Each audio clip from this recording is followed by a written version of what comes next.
Hola Ceci, Hola, hola, tú, ¿qué tal?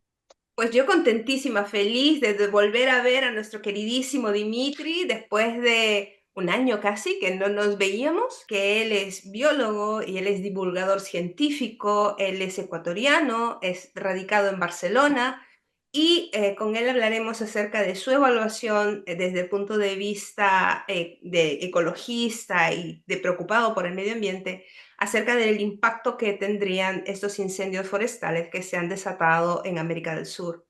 Bienvenido, Dimitri, nuevamente a este Sin Truco que ya es tu casa. Bienvenido.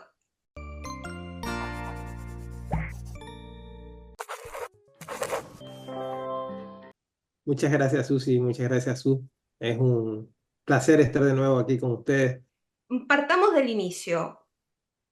¿Cuál es tu evaluación de lo que ya ha venido sucediendo acerca de los incendios forestales? ¿En qué condiciones se encuentra nuestra América del Sur y los países involucrados?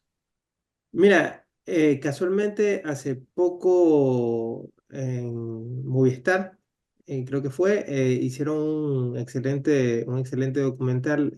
Se está documentando nuevamente este tema de los incendios forestales porque hay mucha leyenda urbana y mucho no saber verdaderamente qué está pasando. Hay un efecto que se llama la ciencia no hecha, ¿no? Que es todas esas cosas que los estados, por falta de presupuesto o muchas veces por una cosa que se llama la agnotología, que estudia la ignorancia inducida.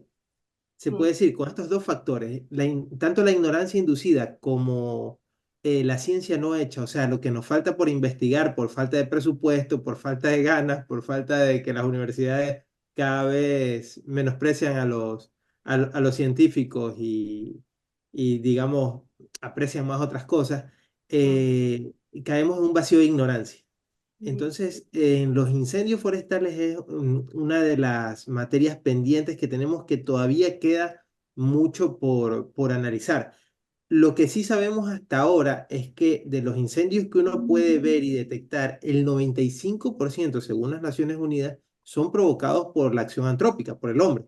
Claro. Y de Mm, estos, el 50% de los incendios son provocados por descuidos. O sea, no siempre hay una intencionalidad, sino que muchas veces es ignorancia. Muchas veces, por ejemplo, en América Latina es muy común cuando nosotros vamos por las carreteras, dice, ah, huele ese olor a quemado, ¿no? Pero Sí, que no es barbacoa, tampoco, dice, ah, que están limpiando. Entonces tenemos una cultura inclusive en la adicción, ¿no? En lo que decimos, sí, sí. limpiar el terreno de malezas para cultivar, ¿no? Entonces hasta la palabra misma es perversa, ¿no? Porque en realidad no estamos limpiando, lo que estamos es matando. Entonces, cuando hacemos, de hecho, en la universidad, yo hice una materia que se llamaba pasto, forraje y fertilizante. Yo hice 2 años de veterinaria en Ecuador y después hice la carrera de biología aquí. Y cuando estudiábamos en pasto, estudiábamos como una de las condiciones normales de quemar la tierra para poder sembrar nuevamente, ¿no? O sea, se enseñaba de la manera más normalizada esto que en realidad es un crimen contra la naturaleza. Claro, cuando tú quemas el espacio, la naturaleza, estás matando especies vegetales, especies animales, estás matando tigres, estás matando pequeños mamíferos que viven de la tierra, que viven en la tierra y que muchas veces con su accionar hacen huecos que oxigenan la misma tierra, ¿no? Entonces, matas una serie de animales de la fauna local, inclusive, mira, aquí en Barcelona se daba mucho que hace poco en el Prat de Llobregat, si mal no recuerdo, hicieron una quema intencionada y acabaron con unas colonias de gatos que había, ¿no? O oh, sea, qué quiere decir que cuando queman, van matando con todo y no cuidan la vida que se va perdiendo. Ujú. Eso es El daño terrible. es irreparable, lo acabas de decir, Dimitri. Es bastante lamentable comprobar que este tipo de acciones muchas veces se realizan, incluso lo conocían, lo saben las autoridades, lo saben en nuestros países latinoamericanos, y es una práctica incluso bastante tradicional, una cuestión de cultura. En muchas localidades hacen ese tipo de actos para, como tú lo has dicho, limpiar, pero ¿qué responsabilidad hay de las autoridades que han permitido todo esto? Mira las consecuencias a las que nos ha llevado. Claro, el problema al final es un efecto acumulativo. Ahorita mismo creo que llevamos por 8.600 millones de pobladores en el planeta y estamos en un punto de dónde entramos más, ¿no? Hasta ahora, en los años 70, había un científico que se llamaba Malthus, que decía que ya por allá, por el siglo antepasado, no recuerdo bien el año, pero decía que el crecimiento poblacional no podía abarcar ya a los sistemas de cultivo para darle de comer a tanta gente. Por suerte, en los años 70, yo creo que lo que venía a decir, se tecnificó mucho la agricultura, la ganadería, se tecnificó y eso permitió darle de comer a más gente con menos espacio. No es lo mismo un espacio donde se cultiva a mano que donde se cultiva con tractor, con maquinarias, porque en una hectárea, por ejemplo, en el siglo antepasado, tú sacabas comida para 7, 10 personas, básicamente la familia que cultivaba, y ahora con una hectárea puede sacar según qué alimentos, comida para 40, 50 personas, ¿no? Entonces se tecnificó y a través de lo que se llama la tecnociencia, se logró seguir avanzando con este modelo, pero que no, por otro lado, no se ponía un freno al consumo, al consumismo irracional, al eso de que una familia a lo mejor puede tirar en un año el 60% de la comida que compra, ¿no? Entonces el sistema mismo nos decía, consuman, consuman más, porque eso salva el sistema, eso es crecimiento. De hecho, cuando ves a los economistas que dicen, la economía ha crecido tanto, entonces tú dices, oye, pero crecer, crecer, crecer, pero en un momento tienes que dejar de crecer, pues ¿hasta qué momento vas a crecer? ¿No? Entonces, ese seguir creciendo, hace que sigamos explotando más hectáreas de cultivo, que sigamos explotando la tierra y todo el tiempo tratando de ver medidas tecnológicas que nos salven de ese crecimiento ilógico o en lugar de parar, ¿no? Había una frase en un libro muy bueno que se llama Breve Historia de la Ciencia, de una autora que es mi autora preferida, que es un apellido Fara, y ella decía, había una frase que citaba que decía, todas las buenas palabras y elogios para aquel hombre que con incansable esfuerzo inventó la rueda, pero ninguna palabra para aquel hombre que con precaución sigilosa inventó el freno, ¿no? Entonces, entonces Claro. ya es hora, hemos inventado la rueda, hemos tenido una sociedad pujante, una sociedad que nos ha dado cierto grado de bienestar, algunos, no digamos a los palestinos, no digamos a los de Yemen, pero a algunos nos ha dado cierto grado de bienestar y es un momento donde nos planteamos ya hasta qué punto tenemos que seguir con esto y en qué punto tenemos que parar, ¿no? Yo creo que esa rueda que citas ha sido en algunos casos aplastante para ciertas poblaciones en el mundo.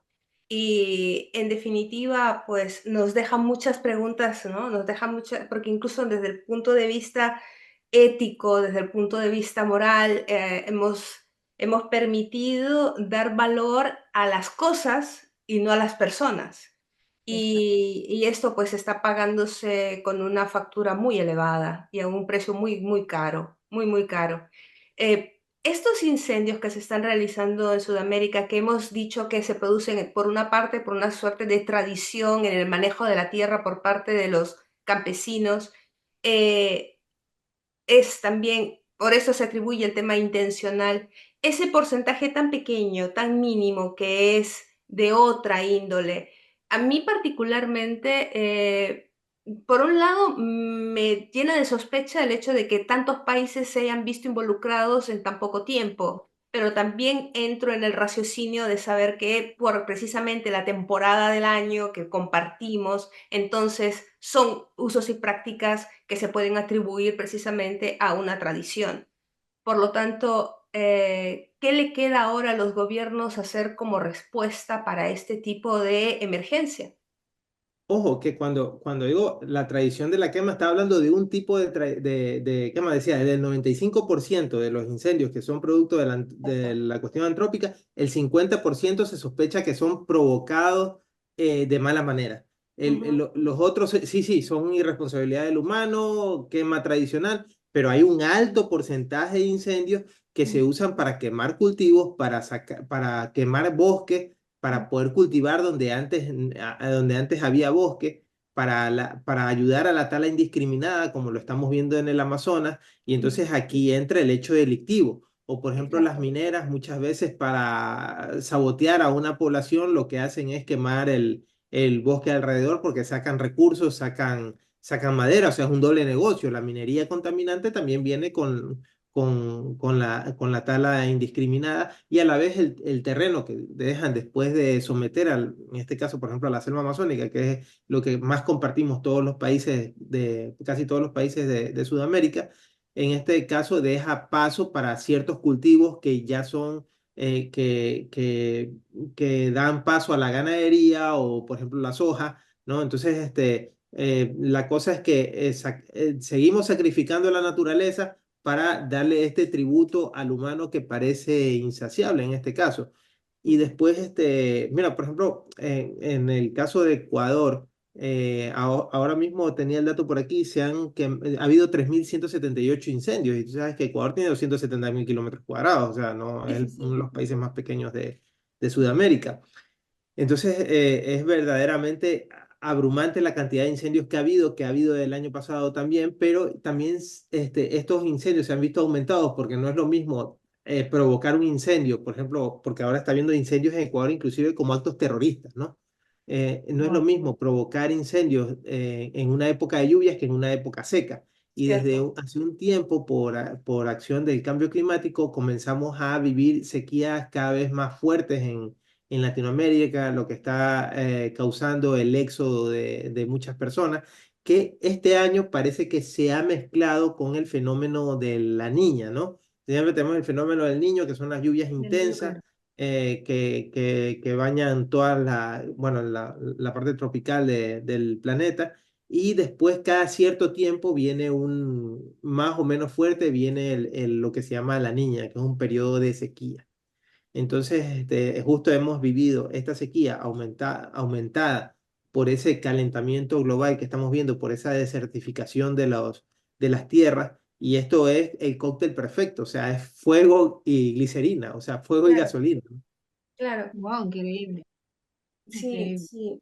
Ha sido una situación bastante alarmante. ¿Y los gobiernos cómo pueden responder a esto? Mira, es verdaderamente complicado porque yo desde hace unos años ya no suelo poner la responsabilidad sobre los gobiernos, sino sobre los pueblos, porque al final Ujú, somos los pueblos los que ponemos a esos gobiernos, ¿no? exacto. Entonces, si vemos que estamos trayendo a un gobierno que te dice, la selva amazónica no es el pulmón del planeta, sino que es un mero ente de donde sacar dinero para enriquecerme a mí y a mis amigos, y tú vas y votas por ese tipo o una persona que te dice, yo no me trae sin cuidado si hay agua o no, yo lo que quiero es generar riqueza para mis empresas y mi familia. Y tú vas y votas por ese tipo, ¿no? Entonces, claro, a veces sí, sí, o sea, los gobernantes son los responsables, pero nos olvidamos una cosa muy importante, que en democracia, técnicamente o filosóficamente, nosotros somos los jefes de esos gobernantes, ¿no? Y nosotros somos los que Exactamente. decidimos si están ahí. Claro, hay países con más fraude, menos fraude, pero nosotros al fin y al cabo somos los que decidimos si están ahí, ¿no? Entonces, yo creo que también hay que pedirle responsabilidades a los gobiernos. Vuelvo al tema de Ecuador, que es el que conozco más. Hace poco ganamos la iniciativa que se proteja el Yasuní, ¿no? Que, se, que salga del campo petrolero la empresa estatal de Ecuador que estaba explotando ese campo para dejarlo como un santuario, ¿no? Ujú. Y ahora el presidente dice, no, no, no, no, es que no nos conviene, no podemos sacar eso porque nos da mucho dinero, estamos en crisis. Es que siempre estamos en crisis. O sea, Sí, yo no recuerdo un país de Latinoamérica desde los años 70 que no diga, aquí no hay dinero, aquí no claro. se lleva. Entonces, siempre con el pretexto de la crisis asustan a la gente. Imagínate cómo llegaron en un momento a defender que nosotros sigamos con la explotación del petróleo, que decían, no, no, es que Ujú. si nosotros no explotamos el petróleo de Yasuní, van a venir los peruanos que están al lado con unos tubos diagonales, los van a meter y se nos van a Ok, llevar el petróleo, ¿no? Entonces, Increíble, vaya. se decía como el máximo del egoísmo, ¿no? Cuidado, ya. no, no, que igual se lo van a llevar a otro, y para que se lo lleve el otro ya lo exploto yo, pues, ¿no? Entonces le dice, bueno, ¿y tú qué has ganado en estos 20 años de explotación petrolera? O sea, tienes buenas escuelas, tienes buenos hospitales, ¿qué tienes para seguir justificando toda esta destrucción? Nada, Entonces, absolutamente nada. decían los Yasunidos, los defensores del Amazonas, que son uno de los colectivos principales, decía, el dinero de nuestro pueblo no lo tiene Yasuní, no lo tiene el Amazonas, lo tienen los ricos, lo tienen los que nos han robado el dinero todo este tiempo, o sea, no confundan al enemigo, ¿no? Exacto. Exacto. Dimitri, a mí las imágenes las hemos visto, nos hemos conmovido, nos ha dolido muchísimo ver esas imágenes de toda nuestra América del Sur ardiendo, con las llamas, el fuego, la pérdida de animales, la pérdida de nuestra naturaleza. Para ti que eres un científico, que eres un especialista, que eres un biólogo, ¿qué significó? Y cuéntanos qué tan dramático, cómo es el daño de incalculable y cuánto tiempo vamos a tener que esperar para poder de alguna manera recuperar algo de lo que se ha perdido. Mira, nosotros nos enfrentamos a una cosa que se llama el antropoceno, ¿no? Que es la primera época en la cual un ser vivo ha causado la mayor extinción masiva del planeta. Antes fueron heladas planetarias, antes fueron meteoritos, pero nosotros ahora mismo hemos acabado aproximadamente con el 40% de las especies de vertebrados. O sea, estamos matando especies a una velocidad que, o sea, la tasa de descubrimientos de especies no es superior a la tasa de extinción de especies. Seguramente estamos matando ahora mismo especies que ni siquiera hemos descubierto. Ujú. Entonces el daño es catastrófico, el daño es catastrófico, es irrecuperable. Lo que podemos hacer ahora es no seguir cavando más el túnel de la vida como la reconocemos ahora, como la conocemos ahora en este momento y de la propia humanidad. Ahora mismo nosotros no somos muchas veces muy conscientes de lo que es la salinidad del agua, del agua de los mares, no somos conscientes de la regulación estacional de las lluvias que se dan gracias al Amazonas, que funciona muchas veces como una esponja de agua que ayuda al ciclo de los vientos que nos traen la estabilidad atmosférica que tenemos. No somos conscientes que, por ejemplo, si se derriten los polos, el daño puede no tener no tener recuperación, porque, por ejemplo, los vientos del planeta se mueven en función de la cantidad de sal que hay que en los mares, ¿no? Es un efecto que siempre retroalimenta al planeta. El planeta es como una especie de ventilador que está constantemente enviando vientos de un lado a otro, por decirlo de forma sencilla. Y De cuando acuerdo. nosotros cambiamos esta química del agua, pues, nos vemos abocados a que ese viento no circule de la misma manera, se estanque, con lo cual podríamos causar verdaderas sequías, efectos de lugares donde ahora mismo gozas de 30 grados, llevarlos a los 45 grados y que esos lugares sean inhabitables, o sea, prácticamente un poco como el Sáhara, ¿no? Que sean poco benevolentes para la vida humana. Entonces, la pregunta es, si hay un consenso científico de las Naciones Unidas, si todos los países están de acuerdo y hay un consenso que esto está pasando, ¿por qué seguimos cavando este hoyo? Y es que, mira, por ejemplo, en la última COP, en la última cumbre del clima, en la Sí. penúltima, perdón, quedaron en que iban a reunir 100.000 millones entre todos los países, una cantidad muy grande de dinero, para combatir el cambio climático, ¿no? Entonces, cuando pasó el año, de los 100.000 millones se habían ocupado unos 80.000, habían recolectado unos 80.000, que era una cantidad importante, y cuando la misma ONU hace una fiscalización independiente a dónde estaba el dinero, dicen, el 65% se había ido en construcción, se había ido en ladrillo. Vaya, vaya. Y los estados mismos, la ONU mismo le llamaba la atención a los estados, porque decía, de ese 65% que han usado solo para ladrillo, no nos dan las cuentas claras y no nos dicen qué han hecho con ese dinero. En realidad eran todas unas cuentas maquilladas. Entonces vamos hacia un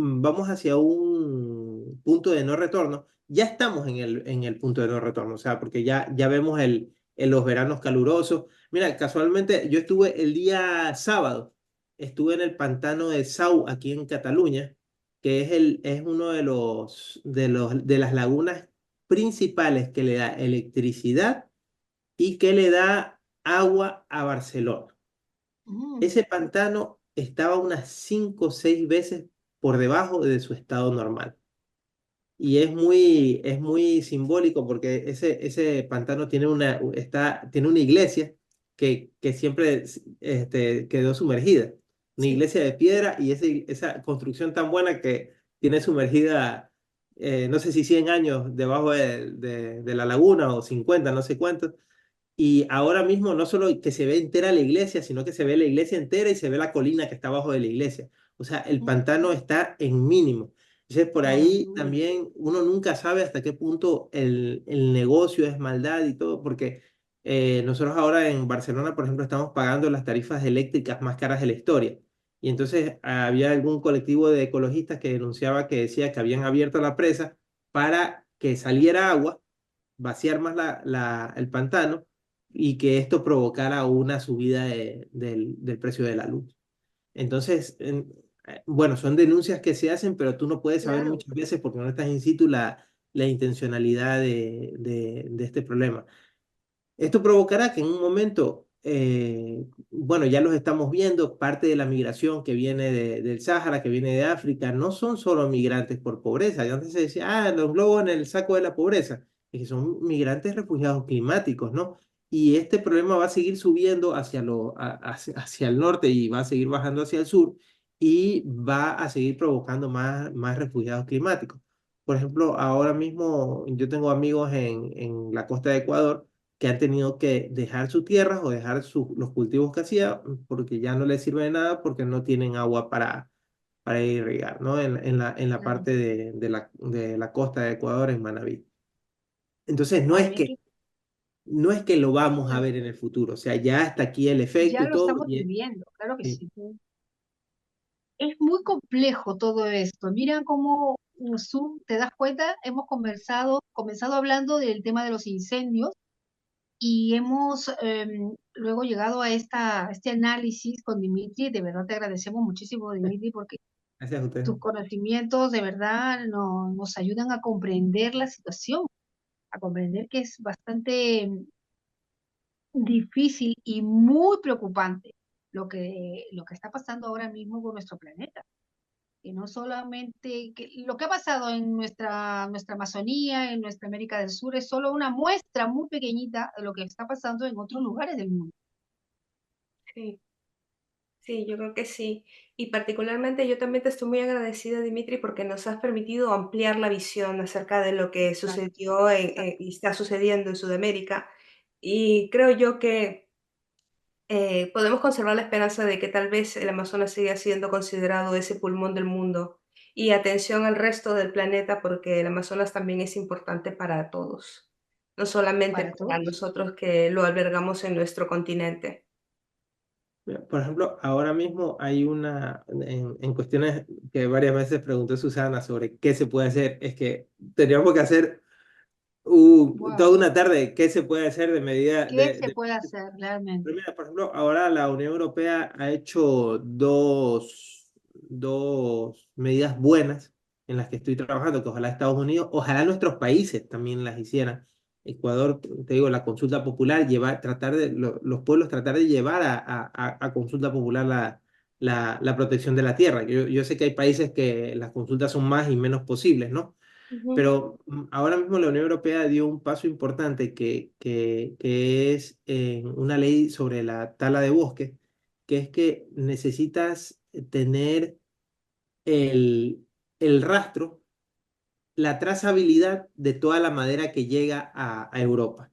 Maravilla. Entonces, Oh, sí, entonces, por uy, ejemplo, si es una madera que viene de un bosque de tala ilegal, en la Unión Europea en principio no se puede vender. Y qué ya bueno. se está implementando y ahora mismo yo he estado trabajando con varias empresas que han estado pidiéndole a sus proveedores que demuestren la trazabilidad de su madera. O sea, que no le vengan como decía el dicho popular, a vender gato por liebre, ¿no? Cierto. Claro, Entonces, por ahí alguien también denunciaba, decía, oye, es que esa trazabilidad también me da ubicaciones GPS muy específicas de lugares que pueden ir en contra de la heredad nacional de un territorio, ¿no? Pero también, por otro lado, puedes decir, oye, si yo quiero una seriedad a la hora de comprar madera, es que no tengo claro. otra forma de hacerlo.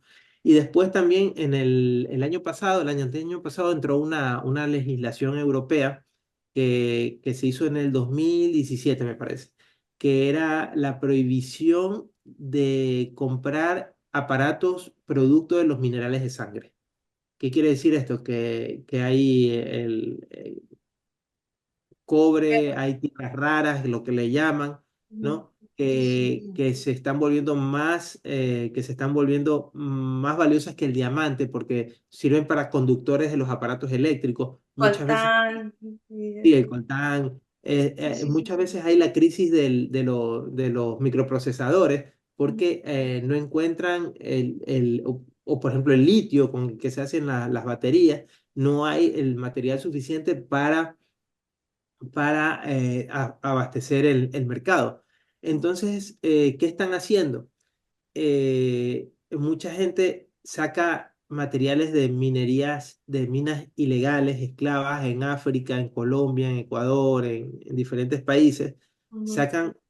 Entonces le dicen minerales de sangre, por este paralelismo que hubo con los diamantes de sangre, ¿no? Exacto, Que sí. Claro, eran claro. diamantes de minas esclavas con niños que prostituían a las niñas, los niños los tenían como mano de obra esclava. Ujú. Entonces, pasa lo mismo con el coltal, con el litio, todo. Entonces, la Unión Europea ha hecho esta ley en la cual tú tienes que demostrar, cuando eres productora, por ejemplo, la Samsung en sus teléfonos, tiene que probar mediante certificaciones la La procedencia. trazabilidad y la Claro, claro. legalidad de las tierras raras que trae para vender a Europa.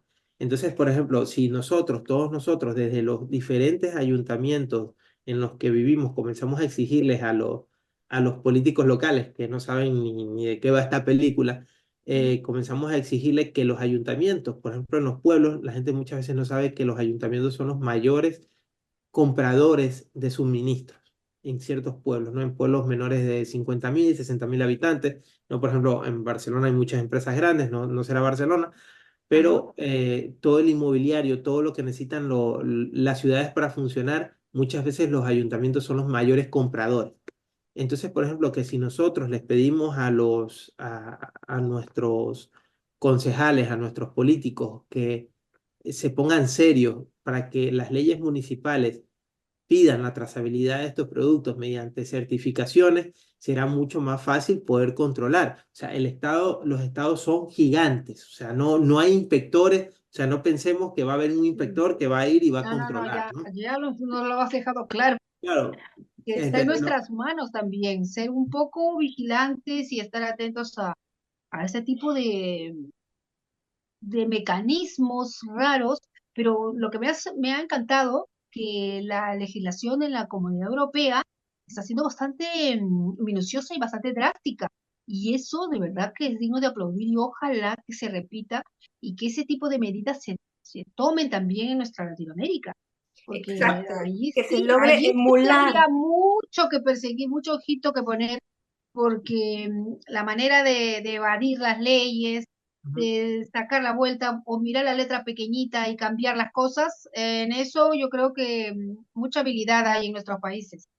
Sí, sí, no, Tendríamos que y en cambiar. Europa también. De hecho, había el debate hace poco de que como estábamos en guerra con Rusia, si había que suavizar las medidas eh, eh, ecológicas, de medidas de protección ecológicas para fomentar, por ejemplo, el abaratamiento de los cultivos, porque a lo mejor ya no traíamos ciertos productos de Rusia o ciertos Sí, países, de ciertos países que ahora estamos en conflicto y que teníamos que producir más barato aquí. Entonces, ¿quién era el gran damnificado en todo esto? La naturaleza, porque oh, entonces hay este debate, o sea, siempre estamos en peligro, ¿no? sí, De un retroceso.